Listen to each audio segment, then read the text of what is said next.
இந்த SRM ஹாஸ்பிட்டலோட chairman திரு சிவகுமார் அவர்களுக்கும், கோ chairman திரு நிரஞ்சன் அவர்களுக்கும், சிஇஓ திரு சிவா அவர்களுக்கும், டாக்டர் அருள் பிரகாஷ் அவர்களுக்கும், டாக்டர் தருண் அவர்களுக்கும், இன்னும் இந்த ஹாஸ்பிட்டல் சம்மந்தப்பட்ட அனைத்து டாக்டர்களுக்கும், குறிப்பாக அழகான நர்ஸுகளுக்கும்,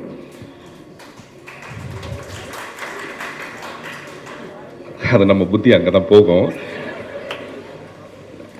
அவ்வளோ ஒன்றும் விளையாட்டு ஒன்றும் கிடையாதுங்க, அவ்வளோ ஒன்றும் காமெடி கிடையாது. நர்ஸுன்னு சொன்னால் உடனே சிரிக்கிறதுக்கு. பல இடத்துல டாக்டர் இல்லாத இடத்துல நர்ஸ் தான் வந்து உயிரே காப்பாற்றுவாங்க.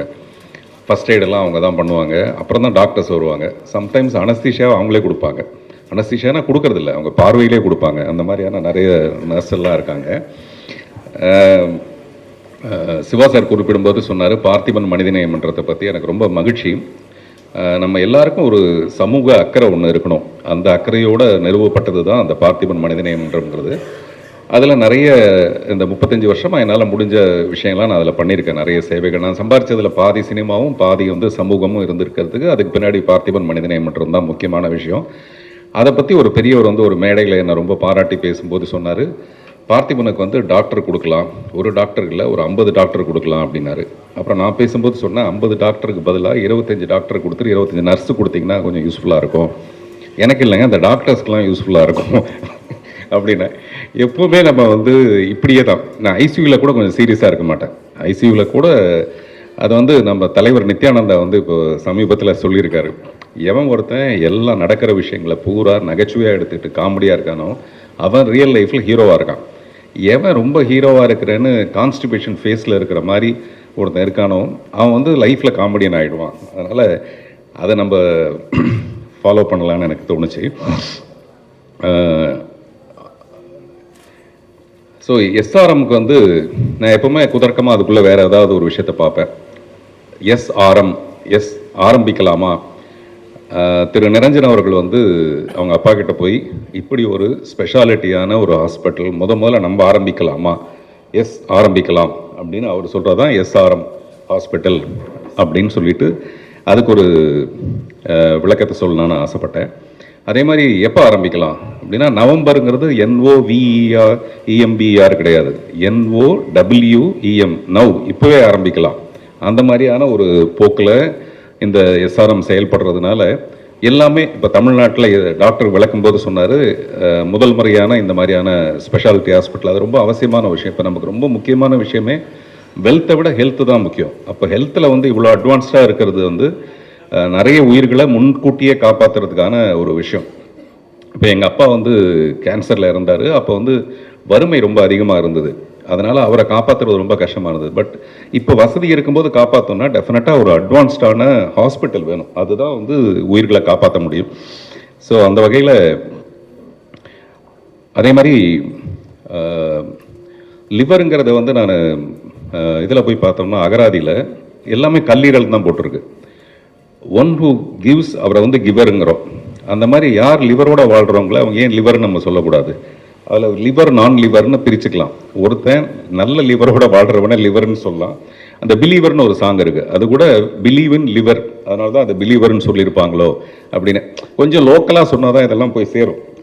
உங்கள் அளவுக்கு ரொம்ப வசதியாக சொன்னோம்னு வச்சுங்களேன், அதெல்லாம் வந்து விவரம் தெரிஞ்சவங்களுக்கு தான். இப்போ நம்மளை மாதிரி ஆளுங்களுக்கு வந்து அதாவது எதுலேயுமே நம்ம பயணியராக இருக்கிறது ரொம்ப முக்கியமான விஷயம். எந்த ஒரு விஷயத்துலையுமே அது முன்னோடியாக இருக்கிறது, அது முன்னாடியே இருக்கிறது. பஞ்சதந்திரத்தில் கூட முன்னாடி பின்னாடி என்ன இருந்தது, இல்லை பின்னாடி முன்னாடி என்ன இருந்ததுன்னு எதை சொன்னாலும் இது எல்லாத்துக்கும் எஸ்ஆர்எம் மட்டும்தான் முன்னாடியே இருந்தது பின்னாடியே இருந்தது, வேறு உதாரணமே இல்லைங்கிற அளவுக்கு எஸ்ஆர்எம் வளரணுங்கிறது என்னுடைய மனப்பூர்வமான வாழ்த்துக்கள். நான் சொன்ன பயணியர்னு சொல்கிறது, ஆம்ஸ்ட்ராங் வந்து நிலவில் கால் வைக்கிறதுக்கு முன்னாடி ஆக்சுவலாக இறங்க இருந்தவர் வேற ஒருத்தர். அவர் பேர் என்ன நமக்கு தெரியவே தெரியாது. அவர் கொஞ்சம் தயங்கி இருக்கார், இறங்கலாமா வேண்டாங்கலும் போது டக்குன்னு ஆம்ஸ்ட்ராங் வந்து வலது காலை எடுத்து வச்சு இறங்கிட்டார். அதனால் ஆம்ஸ்ட்ராங் பேர் நிலைச்சது. அப்படி நல்ல காரியம் செய்கிறதுக்கு ரொம்ப ஸ்ட்ராங்காக ஃபஸ்ட்டு ஸ்டெப் எடுத்து வைக்கணும். அப்படி தான் எஸ்ஆர்எம் எடுத்து வச்சிருக்குன்னு நான் நினைக்கிறேன். அதே மாதிரி அந்த ரீஸ்டோரிங்கிறது எனக்கு ரொம்ப பிடிச்சது.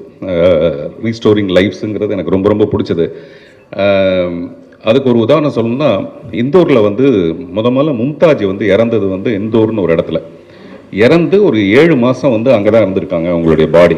அதுக்கப்புறம் அதை ரீஸ்டோர் பண்ணி கொண்டு வந்து ஆக்ராவில் கொண்டு வந்து வச்சதுனால அது வந்து தாஜ்மஹால் அங்கே வந்தது. இல்லாட்டி அது அங்கேயே வந்திருக்க வேண்டியது, இந்தூர்லேயே. அப்படி ஒரு செய்தி இப்போ நான் சமீபத்தில் மும்தாஜ் மூலமாகவே கேள்விப்பட்டேன். மும்தாஜுங்கிறது ஒரு ஃப்ரெண்டு, அவங்க மூலமாக கேள்விப்பட்டேன்.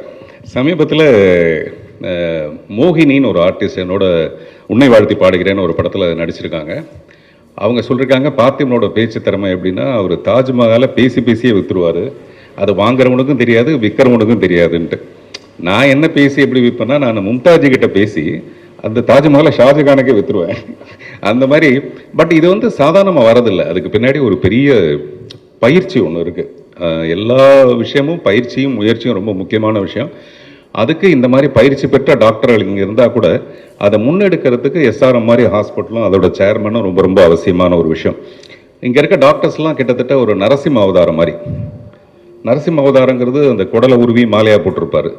இவங்க குடலுக்குள்ளே போய் அங்கே இருக்கிற பிரச்சனைகள்லாம் தீர்த்து இவங்களுக்கு மாலை போடுற அளவுக்கு ஒரு நல்ல காரியம் பண்ணியிருக்காங்க. அதனால இவங்க நரசிம்ம அவதாரத்தோட ஒப்பிடலான்னு எனக்கு தோணுது. அதே மாதிரி நம்ம லிவரை சரியாக பார்த்துக்கலன்னு வச்சுங்களேன், ஒரு நாளைக்கு சோரொட்டி அடிச்சிருவாங்க. சோரொட்டிங்கிறது 2 கண்ணை 2 எக்ஸ்ட்ரீம் எண்டில் போட்டு கண்ணீர் அஞ்சலின்னு போட்டு சோரொட்டி ஒட்டிடுவானுங்க. அதை லிவரை நம்ம ரொம்ப பத்திரமா பார்த்துக்கணும். அதனால தான் லிவர் சரியில்லைன்னா சோரொட்டி சாப்பிடுங்கன்னுவாங்க. இந்த மட்டன் ஷாப்பில் கேட்டிங்கன்னா சோரொட்டின்னு ஒன்று இருக்குது. இதெல்லாம் எனக்கு எப்படி தெரியும்னா, இந்த லிவர் நோயினால் பாதிக்கப்பட்டவர்கள் வந்து பாதிக்கு மேற்பட்டவர்கள் பாதிக்கப்பட்டவர்கள் தான். அதில் நானும் ஒருத்தன். நமக்கு கொஞ்சம் ஃபேட்டி லிவர்லாம் இருக்குது. அதனால் இப்போ நமக்கு டாக்டர் எனக்கு சொல்கிற ஒரே ஒரு பிரச்சனை வந்து, எனக்கு கொஞ்சம் பிபி இருக்குது, ஃபேட்டி லிவர் இருக்குது, அதை மட்டும் சரி பண்ணிங்க. அதனால தான் இங்கே வந்ததுக்கான பர்பஸே வந்து இது நம்ம சம்மந்தப்பட்ட விஷயம். அதனால் கொஞ்சம் கவனமாக இருக்கணும், ஜாக்கிரதையாக இருக்கணுங்கிறதுக்காக. அதே மாதிரி சில பேர் பேசுகிறதே நம்மளால் ஜீர்ணிச்சிக்க முடியாது. டைஜஷன் பெரிய ப்ராப்ளம். அதுவும் டைஜஷன் சரியில்லைன்னு சொல்லிட்டு ஹாஸ்பிட்டலுக்கு போனோன்னு வச்சுங்களேன், அவங்க கொடுக்குற பில்லை பார்த்தா நம்மளால் டைஜஸ்ட் பண்ணிக்கவே முடியாது. அவ்வளோ பெரிய டைஜஷன் ப்ராப்ளம் அந்த ஹாஸ்பிட்டல் பில்லில் தான் வரும். அப்படி இல்லாமல் இந்த எஸ்ஆர்எம் ஹாஸ்பிட்டலில் அந்த அஃபோர்டபுளாக, அது எல்லாருக்கும் போய் கிடைக்கிற அளவுக்கான ஒரு அஃபோர்டபிலிட்டி இந்த ஹாஸ்பிட்டலில் இருக்கிறதுங்கிறது ரொம்ப மகிழ்ச்சியான ஒரு விஷயம். அதே மாதிரி சார்ஜஸ், எல்லா ஹாஸ்பிட்டல்லையும் சார்ஜ் மேலே தான் நமக்கு ஒரு பயங்கர உத்வேகம் இருக்கும். ஆனால் எஸ்ஆர்எம்மில் அவங்கள சீக்கிரமாக குணப்படுத்தி டிஸ்சார்ஜ் பண்ணுங்கிறதுல ஒரு பெரிய உத்வேகம் இருக்கணுங்கிறது என்னுடைய வேண்டுகோள். ரொம்ப மகிழ்ச்சி. இந்த மாதிரி சம்டைம்ஸ் நம்ம வந்து வெறுமே போனோம்னா ஏதோ ஒரு காமெடியாக பேசுகிற ஒரு நிகழ்ச்சிக்குள்ளே மட்டும்தான் கலந்துக்குவோம். அது ஒரு சும்மா ஜஸ்ட் லைக் தட் விளையாட்டாக அப்படி இருக்கும். ஆனால் இந்த மாதிரி ஒரு உபயோகமான ஒரு ஹாஸ்பிட்டலோட ஓப்பனிங்கில் நான் வந்து கலந்துக்கிட்டு அதை எவ்வளோ ஜனரஞ்சகமாக நம்மளால் வெளியில் சொல்ல முடியுமோ அவ்வளோ நான் முயற்சி பண்ணியிருக்கேன். ஸோ இப்படி ஒரு நல்ல வாய்ப்புக்கு அனைவருக்கும் நன்றி, வணக்கம்.